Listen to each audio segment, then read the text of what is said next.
Assalamualaikum warahmatullahi wabarakatuh. Perkenalkan, nama saya Mariska Armiati dengan NPM 021911101221. Pada kesempatan kali ini, saya akan mempresentasikan mengenai analisa teknikal, fundamental, dan portofolio di perusahaan PT Cerwen Pokpan Indonesia.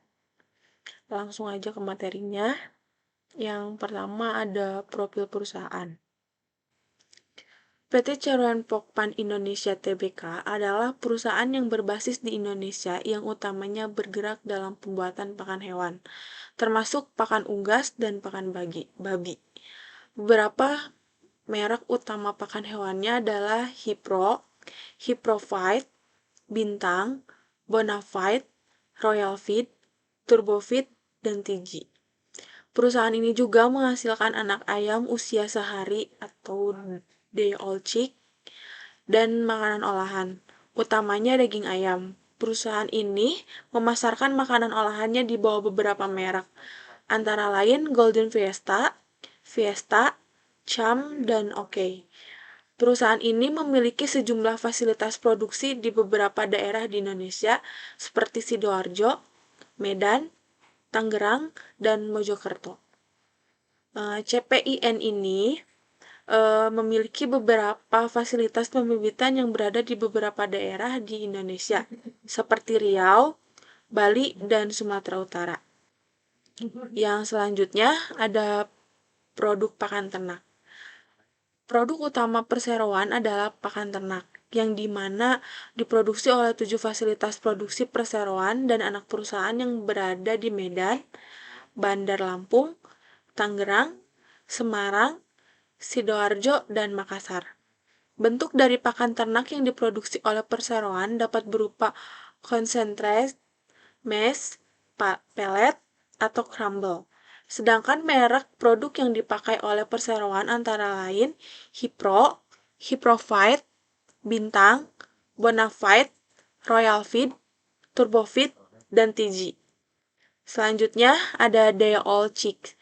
Produk perseroan yang memberikan kontribusi terbesar kedua kepada penjualan adalah Day Old Chick atau dog, atau anak ayam usia sehari komersial. Dog perseroan diproduksi oleh beberapa fasilitas pembibitan milik anak perusahaan perseroan yang terbesar di seluruh Indonesia. Fasilitas pembibitan tersebut terletak di Sumatera Utara, Riau, Sumatera Selatan, Sumatera Barat, Jambi, Lampung, Banten, Jawa Barat, Jawa Tengah, Jawa Timur, Bali, Kalimantan Barat, Kalimantan Tengah, Kalimantan Timur, Kalimantan Selatan, Sulawesi Utara, Sulawesi Selatan, Nusa Tenggara Timur, dan Papua. Perusahaan ini juga menyediakan beberapa tipe dog yang terdiri dari yang pertama ada broiler dog. Broiler dog adalah anak ayam berumur 1 hari yang dijual kepada peternak untuk dibiarkan menjadi ayam potong. Yang kedua ada petelur dog. Petelur dog adalah anak ayam berumur 1 hari yang dijual kepada peternak untuk dibiarkan ayam petelur. Yang ketiga ada dog lainnya. Selain dog tersebut di atas, perusahaan juga menawarkan dog untuk menjadi induk ayam dan juga penjantan. Nah, yang selanjutnya ada produk makanan olahan. Produk perseroan yang memberikan kontribusi terbesar ketiga kepada penjualan adalah makanan olahan. Produk makanan olahan perseroan diproduksi oleh beberapa fasilitas pengolahan daging ayam milik perseroan yang terletak di Cikande yang berada di Banten, Salatiga yang berada di Jawa Tengah, Medan yang berada di Sumatera Utara, Sidoarjo yang ada di Jawa Timur, dan Mojokerto yang berada di Jawa Timur. Perseroan menjual makanan olahan tersebut dengan menggunakan 4 merek, yaitu Golden Fiesta, Fiesta, Cham, dan OK. Yang selanjutnya ada fenomena dan problematika PT Cerwen Pokpan Indonesia. Yang pertama ada fenomena laba Cerwen Pokpan Indonesia melesat 73% di semester 1 pada tahun 2021. Yang kedua, penjualan naik, CPIN catatkan laba sebesar 2,8 triliun di kuartal 2 pada tahun 2021. Dan selanjutnya ada problematika. Yang pertama, atasi masalah harga, Shoren Pokpan akan beli telur peternak. Yang kedua, kinerja CPIN di tahun 2020 tertekan pandemi, laba Shoren Pokpan amblas jadi 2,28 triliun. Yang selanjutnya ada total aset. Total aset meningkat sebesar 2,5 triliun atau 7,4% dari 29,11 triliun di 2019 menjadi 31,16 triliun di 2020. Peningkatan tersebut terutama berasal dari peningkatan aset tidak lancar sebesar 1,51 triliun dan aset lancar sebesar 536,31 miliar. Tidak ada dampak signifikan bagi perseroan atas perubahan tersebut. Aset lancar meningkat sebesar 56,31 miliar atau 4,13% dari 12,99 triliun di 2019 menjadi 13,53% triliun di 2020. Peningkatan tersebut terutama disebabkan oleh peningkatan kas dan setara kas sebesar 716,44 miliar dikompensasi dengan penurunan pada piutang usaha sebesar 182,94 miliar dan persediaan sebesar 118,63 miliar. Tidak ada dampak signifikan bagi perseroan atas perubahan tersebut. Yang selanjutnya ada total liabilitas.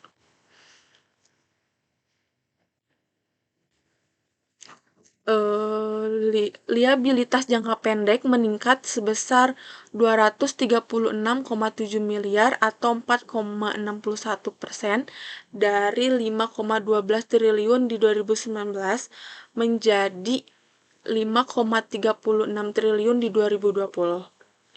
Peningkatan tersebut terutama berasal dari peningkatan utang usaha sebesar 86,59 miliar dan utang pajak sebesar 104,7 miliar. Tidak ada dampak signifikan bagi perseroan atas perubahan tersebut. Liabilitas jangka panjang menurun sebesar 640,1 miliar atau 20,69% dari 3,9 triliun di 2019 menjadi 2,45 triliun di 2020. Penurunan ini terutama disebabkan oleh penurunan utang bank jangka panjang sebesar 949,91 miliar dan peningkatan liabilitas sewa jangka panjang sebesar 284,15 miliar. Tidak ada dampak signifikan bagi perseroan atas perubahan tersebut. Total liabilitas menurun sebesar 403,94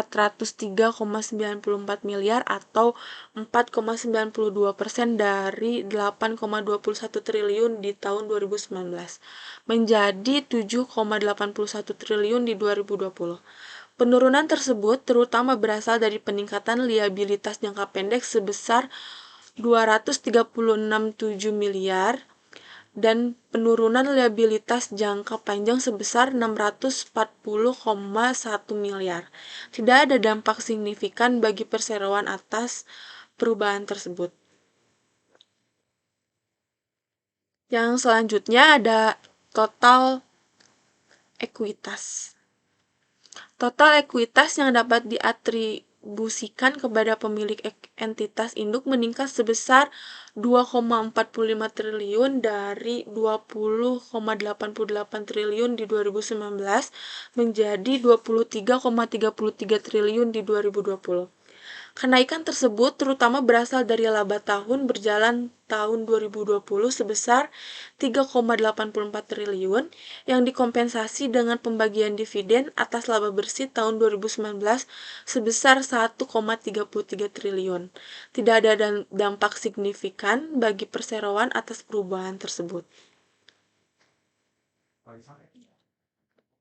Yang selanjutnya ada penjualan.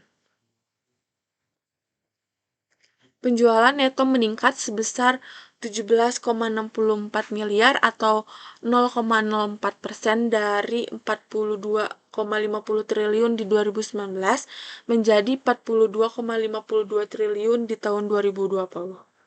Peningkatan ini terutama berasal dari peningkatan ayam pedaging sebesar 1,75 triliun dari daging ayam olahan sebesar 713,92 miliar, dikompensasi dengan penurunan pakan sebesar 1,75 triliun dan anak ayam usia sehari sebesar 616,90 miliar. Yang selanjutnya ada rasio. Rasio lancar pada tanggal 31 Desember 2020 dan 2019 masing-masing 2,53 kali dan 2,54 kali. Penurunan rasio lancar terutama disebabkan oleh persentase peningkatan liabilitas lancar lebih tinggi daripada persentase peningkatan aset lancar. Rasio liabilitas terhadap ekuitas dihitung dengan membagi seluruh liabilitas dengan ekuitas. Rasio liabilitas terhadap ekuitas pada tanggal 31 Desember 2020 dan 2019 masing-masing 0,33 kali dan 0,39 kali. Rasio liabilitas terhadap total aset dihitung dengan membagi seluruh liabilitas dengan total aset. Rasio liabilitas terhadap total aset pada tanggal 31 Desember 2020 dan 2019 masing-masing 0,25 kali dan 0,28 kali. Yang selanjutnya ada analisa teknikal.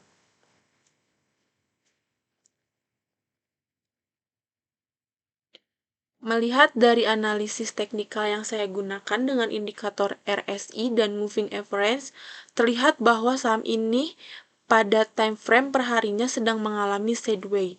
Kemudian pada volumenya pun terlihat masih jenuh, akan tetapi saham CPIN ini memiliki garis support pada poin 5.975 dan resistance target jauh pada poin 7.289. Yang selanjutnya ada rekomendasi saham. Saya merekomendasikan saham CPIN ini karena kenaikan pada penjualan ayam pedaging dan produk ayam olahan CPIN kemungkinan besar ditopang oleh pola hidup masyarakat di masa pandemi. CPIN masih memiliki celah untuk bertumbuh di akhir tahun ini. CPIN ditutup menguat 2,11% pada pekan lalu sehingga berada di posisi 6.025. Sepekan ke depan, emiten perunggasan ini ditargetkan berada di posisi 6.375 hingga 6.525 dengan support 5.975. Walaupun ada beberapa pos yang menurun, namun CPIN masih baik dalam menghadapi pandemi. Seiring pola konsumsi rutin masyarakat membaik, sektor industri dasar adalah salah satu sektor yang tahan dari resesi. Namun tidak semua emiten di sektor ini memiliki fundamental dan kinerja yang cemerlang. Apabila ekspansi CPIN di akhir tahun ini berjalan dan tahun yang akan datang menorehkan hasil yang baik, maka harga saham perusahaan masih memiliki ruang untuk naik. Menurut saya, saham ini cocok-cocok saja jikalau untuk dijadikan investasi jangka panjang. Mungkin cukup segitu yang bisa saya sampaikan. Mohon maaf bila ada perkataan yang kurang berkenan. Wabillahi taufiq wal hidayah. Wassalamualaikum warahmatullahi wabarakatuh.